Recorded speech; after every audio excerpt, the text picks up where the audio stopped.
So this makes, I got to say, I think normal people a lot less sympathetic to so-called dreamers. The idea that you're in a country illegally and you're standing in the middle of an intersection preventing citizens from getting to work. You're making basically violent demands in public when you're not even a citizen. I mean, do you see why maybe this is a counterproductive strategy and kind of offensive?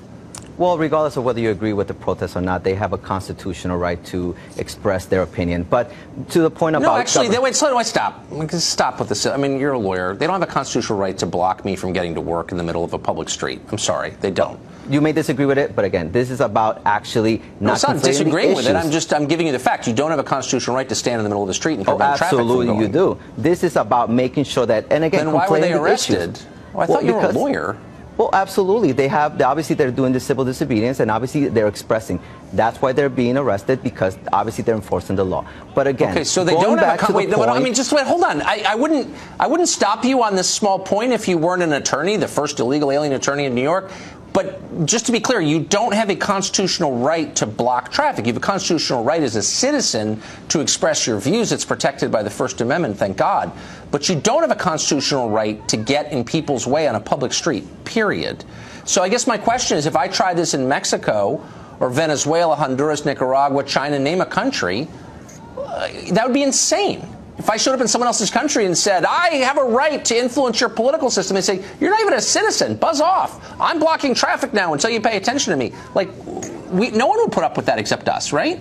Well, Tucker, regardless of whether you agree with it or not, they have a constitutional right to express their freedom to speak any opinion, and obviously they're engaged in civil disobedience, and at the end, they're getting arrested. And regardless, the Constitution protects them whether or not they have immigration status. So let's stick to the point on this. Look, it doesn't protect their right to keep me from getting to work or getting home to see my kids. It's annoying, it's illegal, it's indefensible, probably not worth you defending it.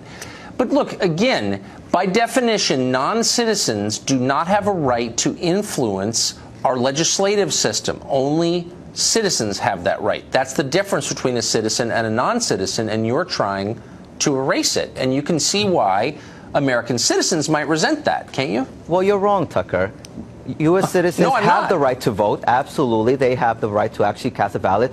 But every person has the right to voice their opinion in this country. That's what makes this country a great. The U.S. Constitution does not say, hey, the First Amendment applies only to U.S. citizens. Am I correct? The Second Amendment does not apply to only U.S. citizens. Washington is like basically paralyzed over concerns of foreign interference in our last campaign by the government of Russia right now. Absolutely. And the reason people are upset about it, influence with the president of Russia. The reason people are upset is because Russians are not Americans. They're not American citizens. They don't get to influence who runs this country, what laws we have, how we live. Only Americans get to do that.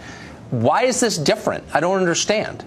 Well, on one hand, we had the Russian government colluding with many of the Trump administration and campaign. That's one story. And on this hand, we have young people. We have people who are expressing their views on a specific issue for certain rights. And that is what we need to have at hand. But why isn't Russia doing the same thing? You just have, look, Russians have a First Amendment right, according to you, I guess, to block my way home after work. But well, they don't have a right to block on the way home. That's why this protester got arrested. And I think, but they do have the right thank you for finally admitting that. No, but look, the point is the same. That if you're not an American citizen, you don't get to shape, influence my laws. You don't get to choose my leaders. You don't get to run my country. Only Americans do. That's why there's a difference between citizens and non-citizens. And once again, you're trying to erase that difference. There's no other country in the world that will put up with this kind of nonsense, but we're too nice, and therefore we do. Do you see my point? Well, this is why the United States is a very special place, because even though U.S. citizens have the right to vote, even though they have everything, we have the right to many people to express their views, to be protected against unreasonable search and seizures, and we have certain constitutional rights that it applies to everyone, and that's fundamental. Are you a citizen, by the way, Caesar? I am not.